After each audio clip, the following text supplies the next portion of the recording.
If you're not into having cameras or microphones on your robot vacuum, but still want top-tier features, Dreame might just have the model for you. I'm Jamie Andrews, and this is the Dreame L40s Ultra. In many ways, it's an upgrade from the L40 Ultra I reviewed last year, though not across the board. Let's start with what's new. First up is the dual-roller anti-hair tangle system called HyperStream. It debuted on the X50 and does a solid job resisting hair tangles. Definitely a win for pet owners or anyone tired of cutting strands of hair off their brush roller. Next is the dock. It's basically the same as the one on the X50, featuring Dreame's AceClean washboard system. That means pressurized hot water is used to clean both the mop pads and the dock sink. One of the standout upgrades on the L40s Ultra is the ability to clear higher thresholds. Instead of lifting the body like some other models, Dreame uses what they call the Easy Leap system. It's two extra oddly shaped side wheels that help it climb. Dreame claims it can handle single level thresholds of up to 0.87 inches and a double step threshold up to 1.57 inches. My setup has a single level set at 0.7 inches and the second step brings it to 1.3 inches. The L40s crossed it without issue, but I'll be honest, it felt like it was testing the upper limit of what this robot can handle here. Another upgrade is with the vacuum motor. Dreame bumped it up to 19,000 pascals, just 1,000 shy of the X50s, which should give it some serious suction power. They also redesigned the dustbin, borrowing from the X50's layout, and is easily one of the best designs that I have tested. During my auto empty test at the dock, it cleared the dustbin in just one single pass. Finally, Dreame continues to lead the pack when it comes to the swing out side brushes, and honestly, it's not even close. While most robots only deploy their side brushes in corners, the L40s swings them out under furniture, cabinets, and other hard to reach spots. Now let's talk about where the L40s isn't an upgrade. The biggest downgrade is with the object avoidance system. Dreame removed the RGB camera and LED lights, leaving just a single structured light sensor.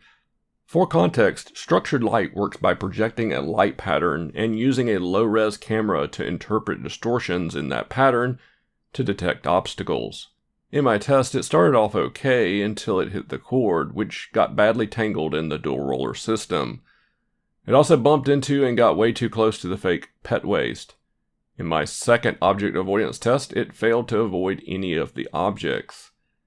Even on tile, it repeatedly plowed over both of the fake animal waste samples.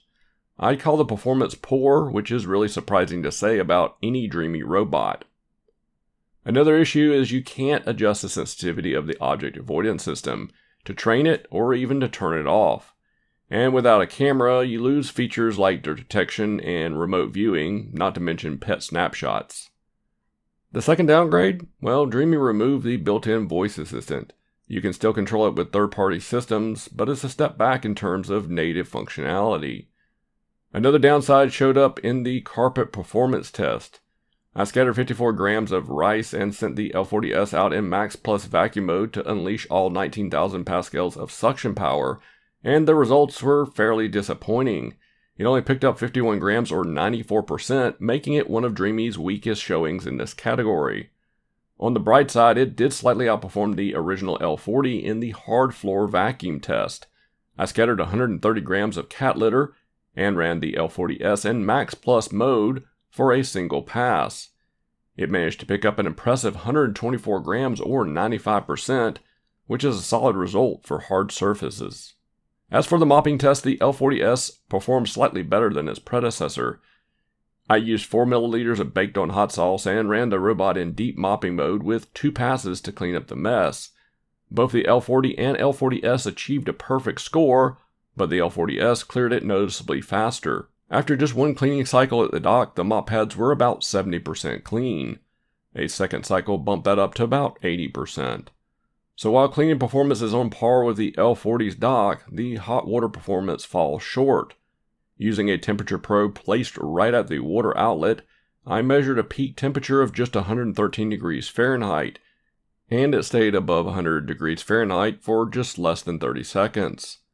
That's well below Dreame's claim of 167 degrees Fahrenheit, and honestly not what I consider true hot water at all. That said, unless you're dealing with grease, I'm not totally convinced higher temps make a huge difference. The good news is the mop drying system works well. After 2 hours, the pads were completely dry, and even under the filter in the dock sink. A lot of people have dark rugs in their home, and robot vacuums often mistake them for drop-offs like stairs. The L40s did technically clean the entire black rug in my test, but it did struggle a bit along the way.